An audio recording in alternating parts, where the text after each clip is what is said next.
So beautiful to be together with you all. Let us begin by just closing our eyes and just allow yourself a moment to just fully come into this present moment.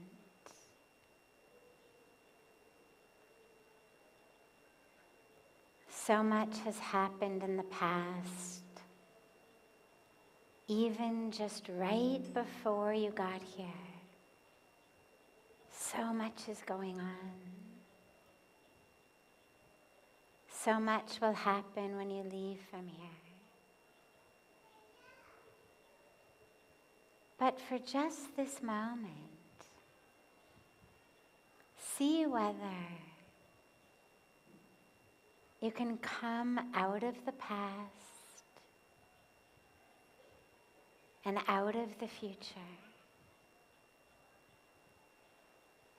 and just into this moment, right here, right now.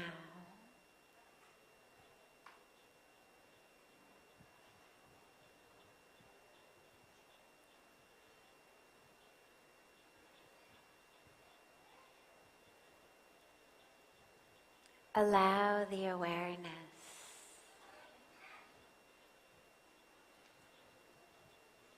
to be pulled inward into the breath. Let the breath be like a magnet that just pulls all of your awareness, attracts all of the awareness onto it.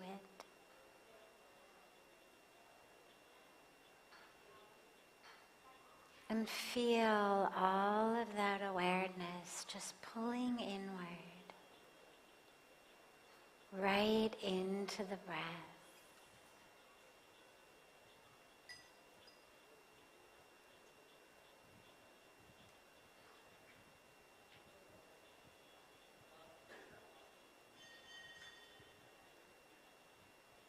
Just allow that fullness of awareness to merge fully into the breath.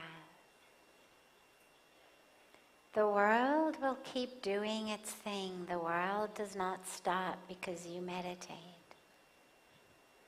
But your mind does not have to be hooked into the outside world. Your mind is in your hands. Take that mind from the outside world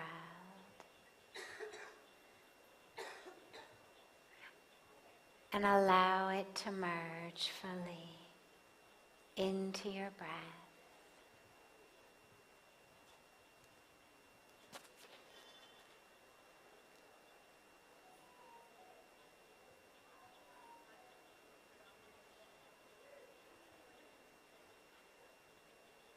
If a thought arises, don't fight it off, but don't allow the attention to be distracted. The moment you notice that you've wandered off, just bring the awareness back to the breath, back to this very moment.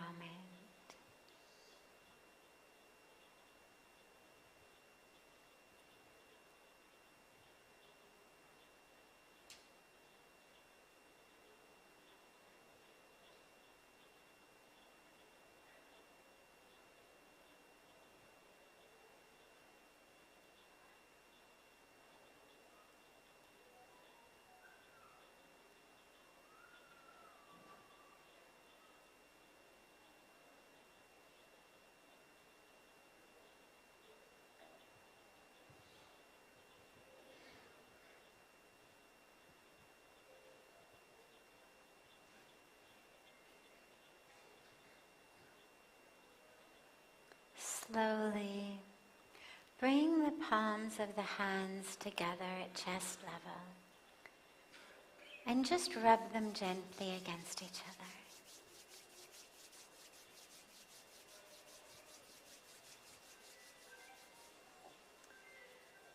Press the palms of your hands into your closed eyes.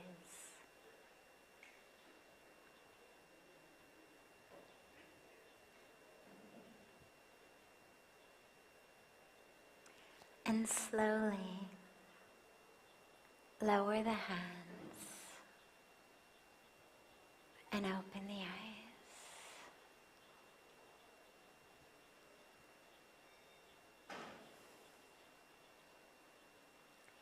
Welcome again to Satsang. We'll start as usual with a question that's come from our online, internet-based audience. And then we'll open it up to any questions that anyone here has. And there's a microphone right here in the center of the room, so if you have a question, just raise your hand and then come to the microphone and ask it. Just pali hamiske sachurukare, then we'll just come to you. Okay.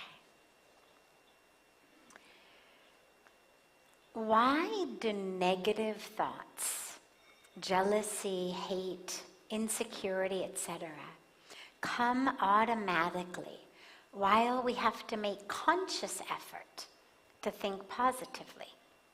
This phenomenon is common for all sections of society, even the rich and the super rich.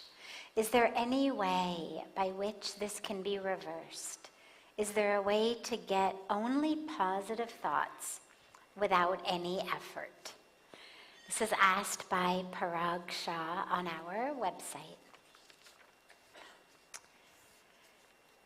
So remember that every aspect of our physical body, which includes our brain is part of the physical body. Every aspect of that body has evolved for one reason and one reason only. Anybody know what it is? Young science students here? Survival. Survival, that's it. Every aspect of our body has evolved because it is the most conducive way for us to survive. Okay? That's how physical evolution has happened. If you trace back human existence over the millions and billions of years, and you go back and back and back, all of the mutations, all of the evolution, all of the development in the physical body is for one reason only. We are more likely to survive. Because if we survive, we are then more likely to pass on our genes, and the human race will therefore survive. That is the single agenda of our physical body's evolution. We'll come to the spiritual evolution in a moment, but we're looking at the physical body. Whether it's the way my knees work, the way my digestion works, or the way my brain works, it is wired for survival. It is not, tragically, wired for enlightenment, but it's wired for survival. It's why things like lust and fear are so much easier to access than ecstatic meditative states. They come naturally. Lust comes naturally. Fear comes naturally. Anger comes naturally. But higher states we have to work for. Because lust, fear, and anger are that which made us survive. The more lustful I am, the more babies I will have, the more the species will propagate. The more afraid I am, it means I'm going to always be very aware. Is something possibly going to harm me? the more afraid I am, ironically, the more likely it actually is that I'm going to notice something. Now, my life will be ruined. I'll be miserable. I'm not going to be happy at all. I'm not going to be a fun person to live with or be married to or hang out with. But chances are, I'm actually going to survive because I'm going to be so afraid of everything that the physical body is going to do a good job of being here for a while. Negativity is actually survivalistic. Negativity is the thought that says, guilty till proven innocent. When I meet you, from a spiritual perspective, for spiritual evolution, when I see you, I should see the divine. I should see myself.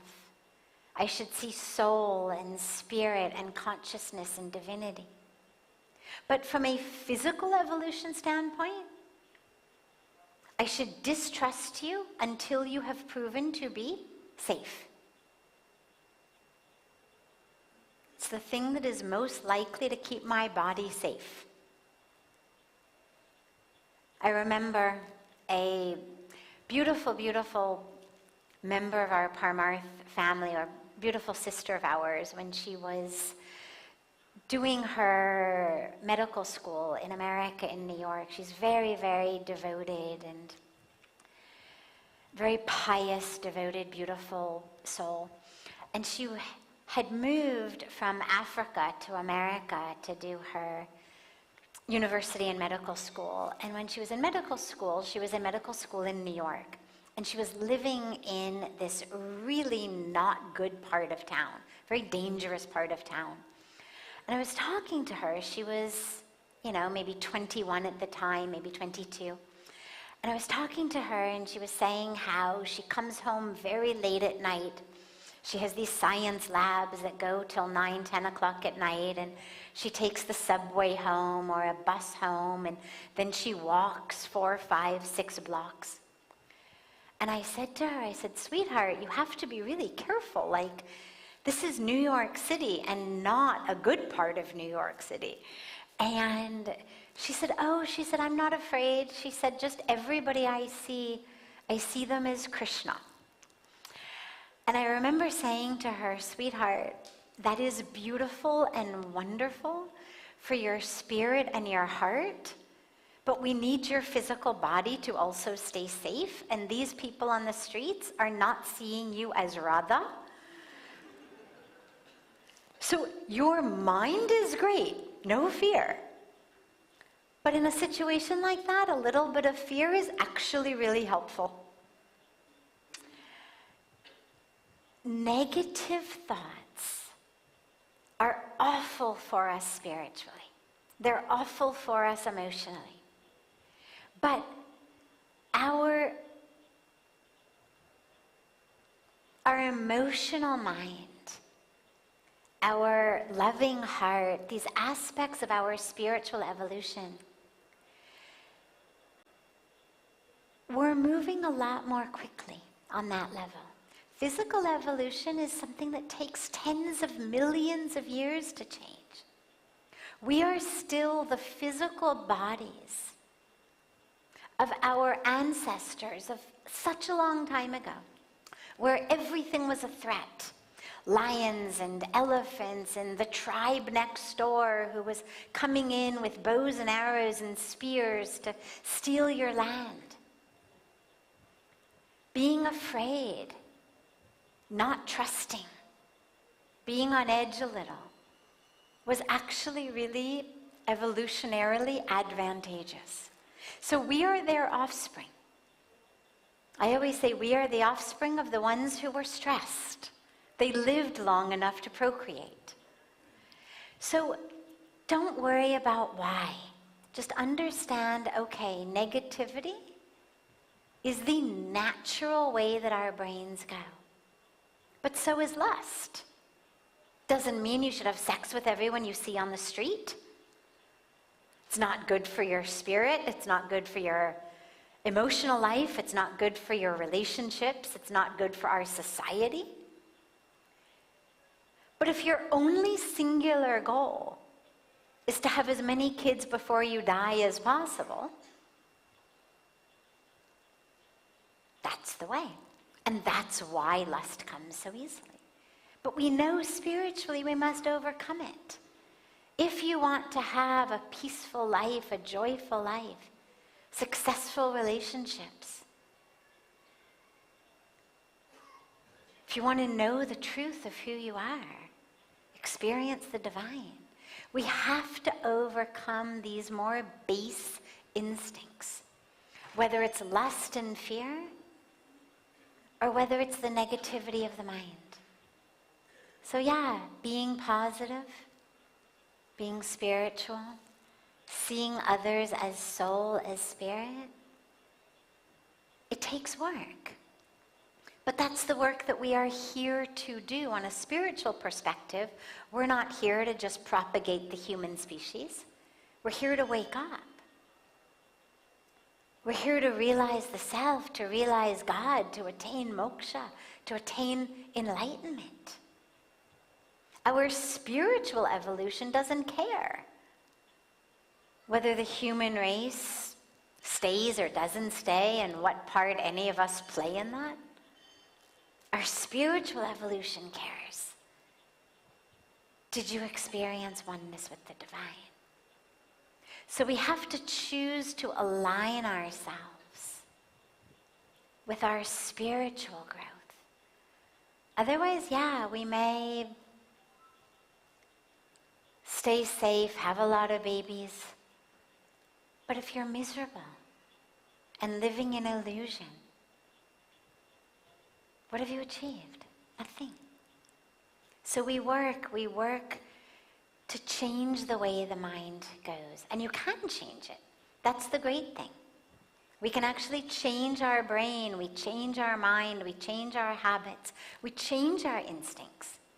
We become less and less impacted by lust, by anger, by fear, by negativity, because we've worked with them, we've seen it, we know, yeah.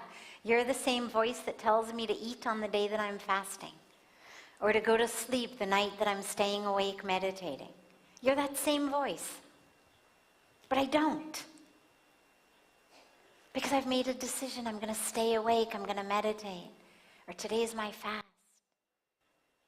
Just because there's a biological, chemical urge saying something else in my body, I don't go along with it.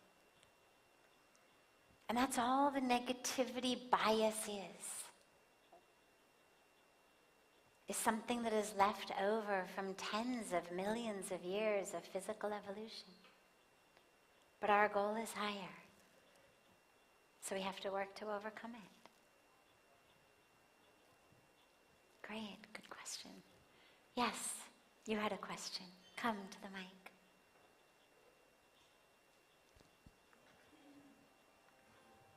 Namaste ji. Namaste. So I wanted to ask, what is the purpose of life? Why are we here? Purpose of life.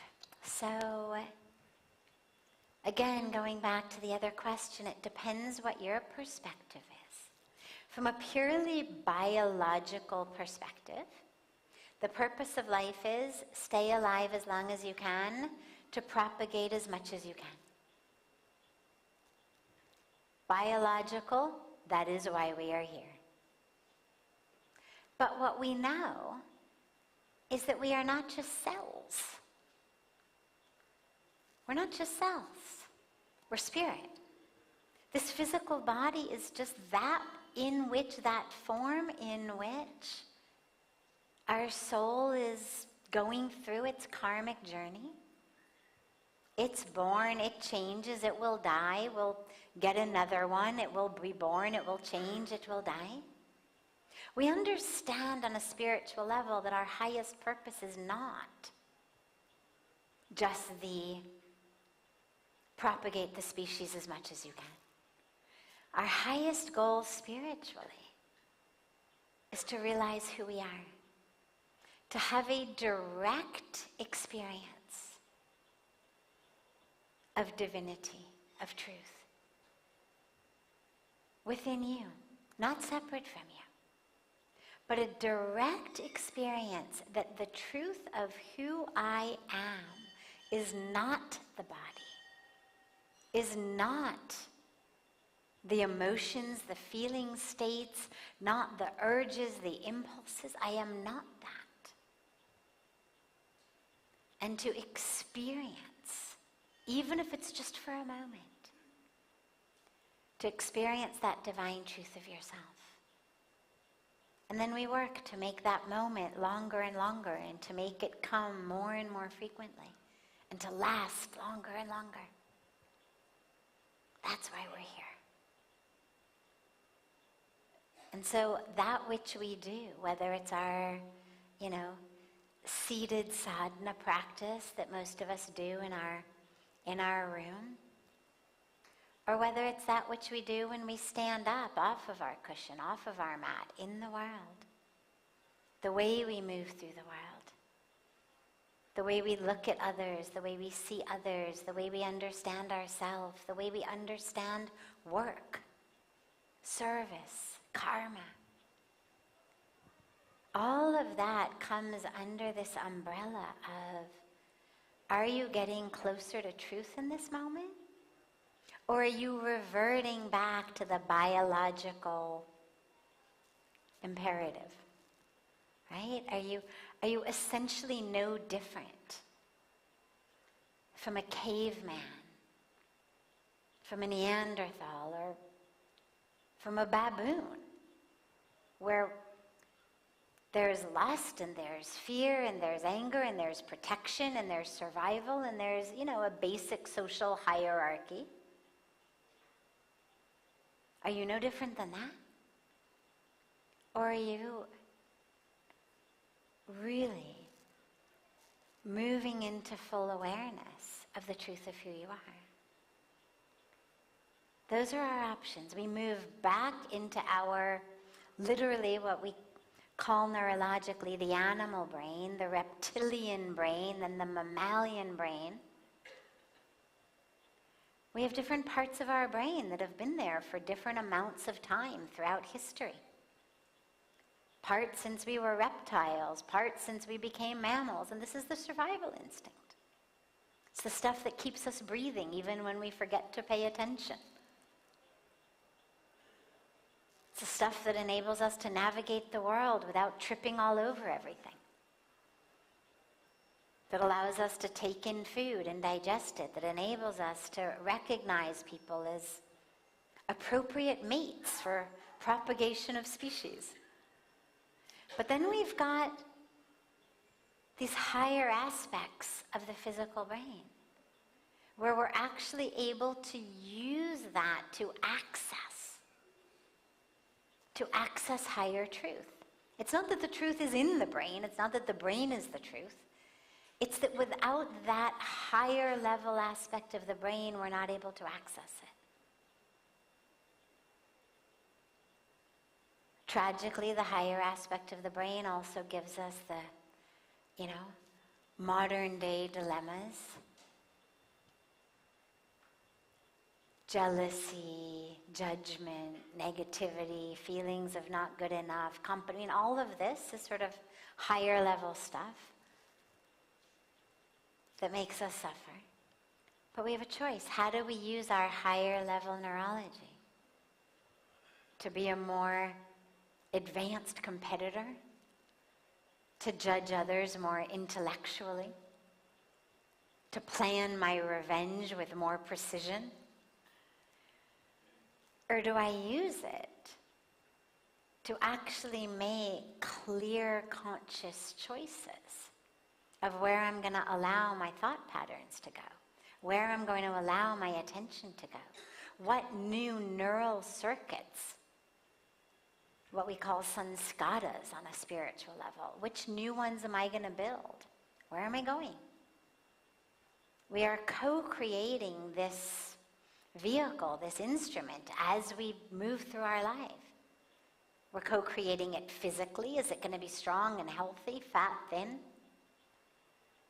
In shape, out of shape, well slept, not well slept?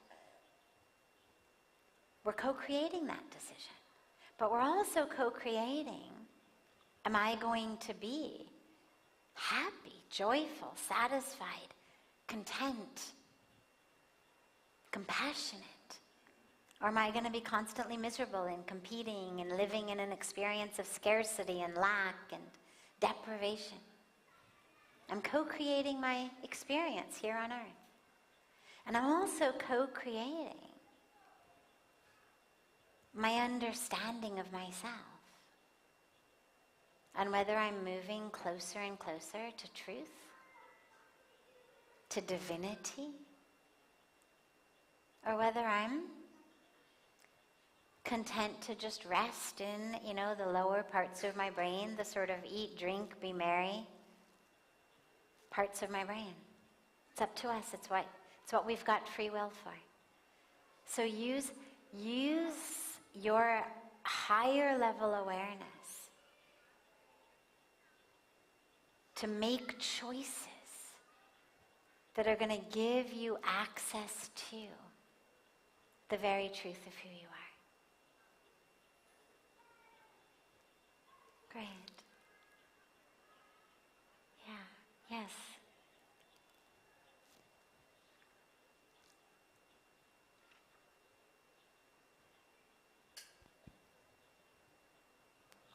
Namaste, ma'am. Namaste, everyone. Before asking my question, I have a short story or experience to tell, if you may allow me. My name is Anshuman Rai.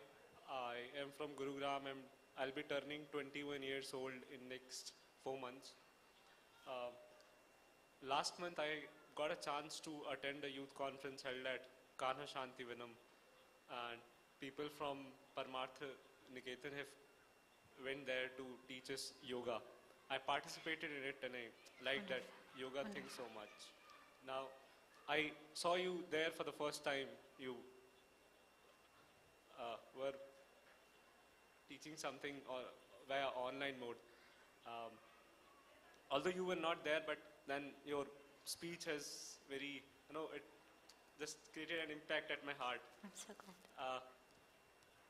Now the whole goal was to conduct that conference was to make us realize that we coexist with others in the society, and kindness and empathy towards self and the others is one of the basic skills, basic moral ethics that you need to survive. Yes.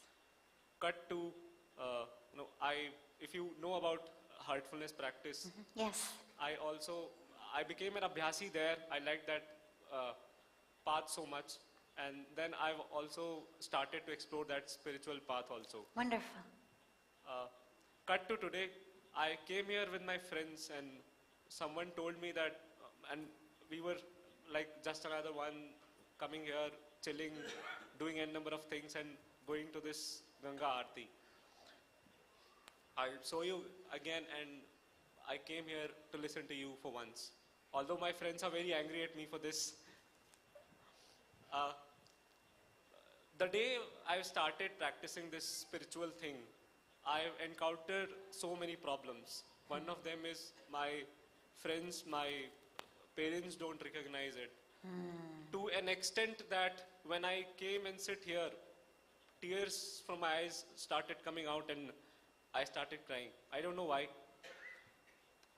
By nature, I'm a very, very practical person. I run an IT company. So, my materialistic life and this spiritual life I'm trying to be the part of is very, very different. There are so much of emotional imbalances going in me. My question is, how should I treat that? Okay, great. First of all, I'm so glad you've got the courage to share at such a young age and to be so called onto a spiritual path at such a young age. I'm sorry that your friends are angry at you for being in satsang. But that's not a problem. No, but nonetheless, we speak a lot in here about relationships, friendships, And I would say this is probably a really good time to start thinking about finding some new friends. Because ultimately one of the ways to know if a friend is really a true friend is if they're a true friend, they actually want the best for you. They don't need you to do what they want. If a friend says to you, drink this, smoke this, eat this, and they pressure you to do it and they're angry with you if you don't, that's not a true friend. And if you're embarking on something that is healthy for you, wonderful for you, whether it's something good for your body, it's an exercise program or a diet or something like that, or whether it's something for your spiritual growth, your friends should support that. Friends should be the ones who say, that's great, yes, get healthy in the body, move on your spiritual path, recognize why you're here, find peace, find joy. That's what friends should want from friends.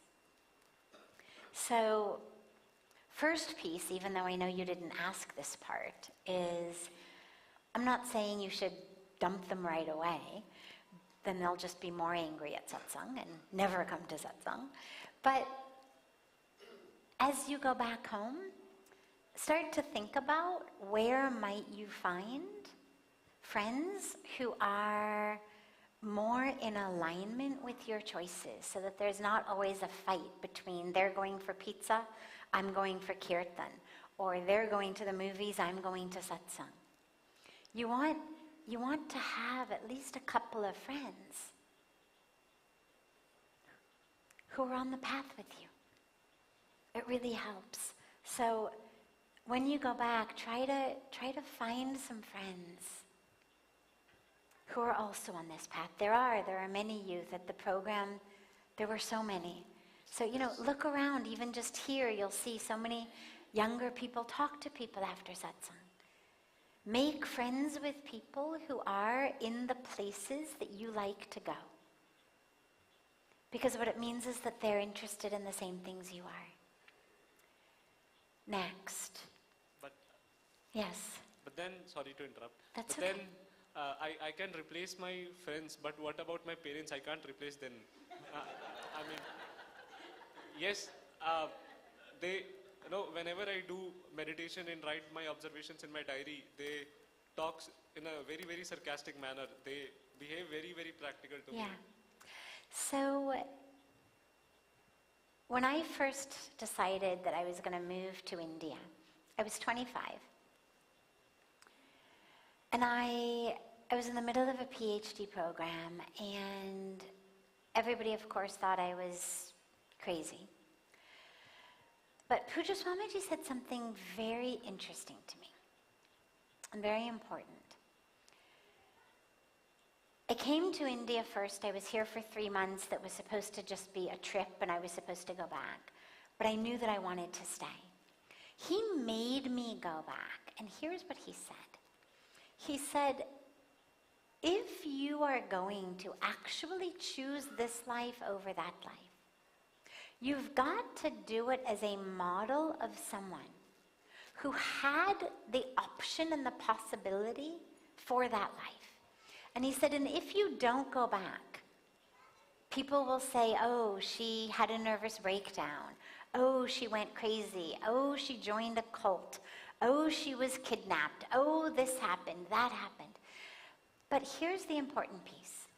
Why do people do that?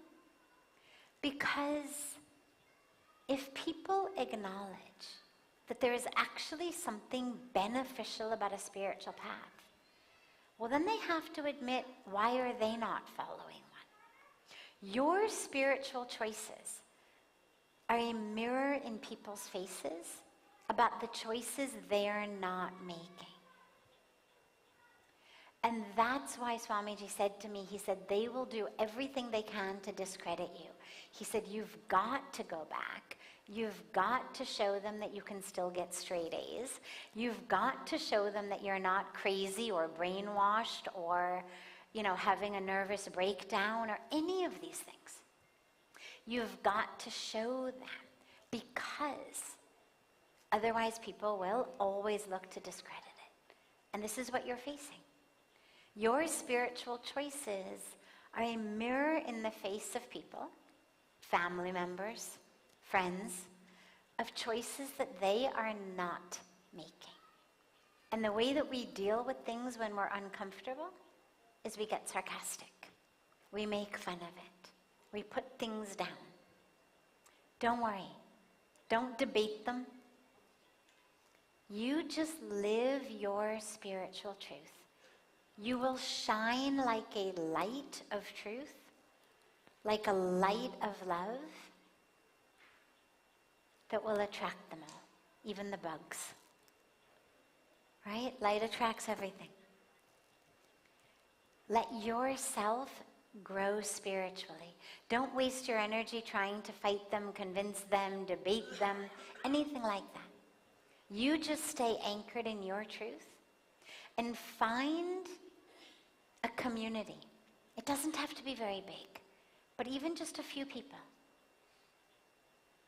Ideally in person, but also online. Find a community who thinks the way you think, who has values the way you have, who are also on spiritual paths, who also love satsang, who also love yoga retreats, who also love kirtan, who also love meditation, who see the value in these things. This is the importance of a sangha, because it keeps us strong, especially when we're young, especially in the early days. It's not easy, I know. So, look around here. You're surrounded by people who agree with your choices fully, because they're not afraid of that mirror, because they're making the same choices.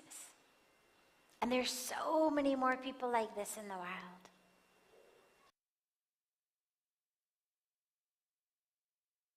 Looking for them, finding them, connecting with them. And then you just live your spiritual truth. Slowly, slowly, slowly, I promise you, it'll bring people around. You'll become a beautiful, beautiful influence on your family and on your friends. But it may take a while. Okay? But you stay strong. Thank you. Thank you. Wonderful. Wonderful. Good. Let's give him a round of applause.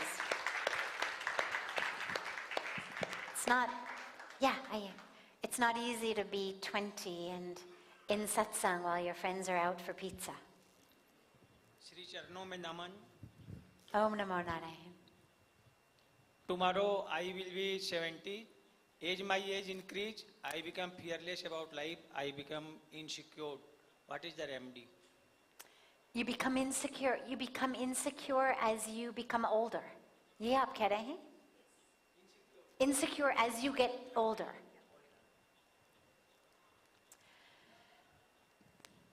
So there's two aspects of insecurity with age. One is fear of death. Normal, natural, everything that is alive wants to stay alive. Just notice that, acknowledge it, and keep reminding yourself that it's not about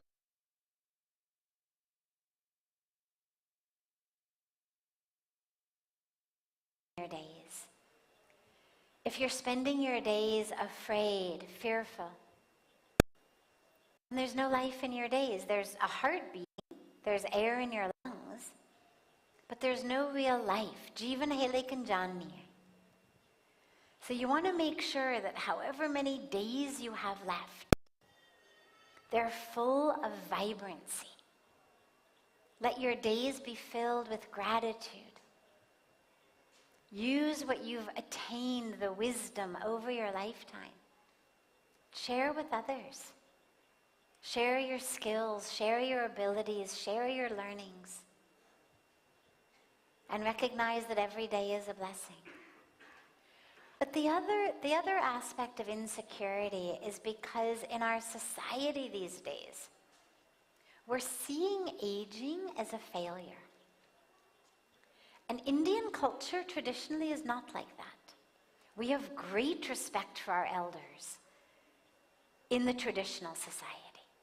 But slowly, slowly now, more and more with Western influence, everything is still becoming now about the anti-aging. Right? Stay young, this, whether by injection or by surgery or by dyes or by whatever it may be. But there's some product or other or technique or other or doctor or other who's going to somehow, and I don't mean the hip replacement, I mean the aesthetic stuff.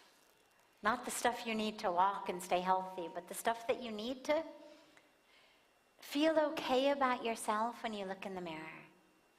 And that's a tragedy, because aging is beautiful. It's beautiful. But we are tragically buying into this disease of much of the West that thinks that aging is a failure, that somehow you should be able to never age. Your skin should look like it did when you were 30. Body should look like it did when you were 30. Hair should look like it did when you were 30. But what that does is it, number one, denies the nature of nature, which is that the only guarantee is we are all degenerating, we are all going to die. But what it also does is it deprives us of the gift of the wisdom of our elders. Because we've shamed it so much and pushed it away so much, denigrated it, ignored it, which is where the insecurity comes from. When I become old, then I'm nothing, I'm worthless. Like, who am I then? Because in our society, we're now slowly, slowly losing that reverence, which is a great detriment, not only to our elders, but to us, because we lose that benefit. So don't let yourself get brainwashed into that idea. Own your wisdom, own your experience. Own every wrinkle that you've got. It's come from somewhere. It's come from smiling or crying, from worrying over your family or over your planet. They're there through your life. You're not nothing now. Just because you're not punching a time clock at work or doing something in the office or having a role or a title. That never was who you are. This is the time to really realize, who am I that isn't my title, that isn't my career, that isn't my body. So anchor in that, realize that, recognize that, and then share of your wisdom, share of your experience. There's so many people in need of wisdom and love of elders, people whose parents either are not there or aren't full of the wisdom, aren't prepared to give it to them, aren't able to give it to them. There's so much of a need. Share that. You're a blessing to society. Remember that. Beautiful. Have a beautiful rest of your evening, everyone. Beautiful morning and day to our family online. And I look so forward to being together again tomorrow, and make sure, of course, as always, to join in all of the beautiful programs that we have all day long at the ashram, the yoga classes, the meditation classes, the philosophy classes, the beautiful morning fire ceremony, of course the sacred Ganga Arati, but I hope you've all come from there. And really let your day just be filled with as much inspiration and connection as you can get. And I'll see you all in satsang tomorrow.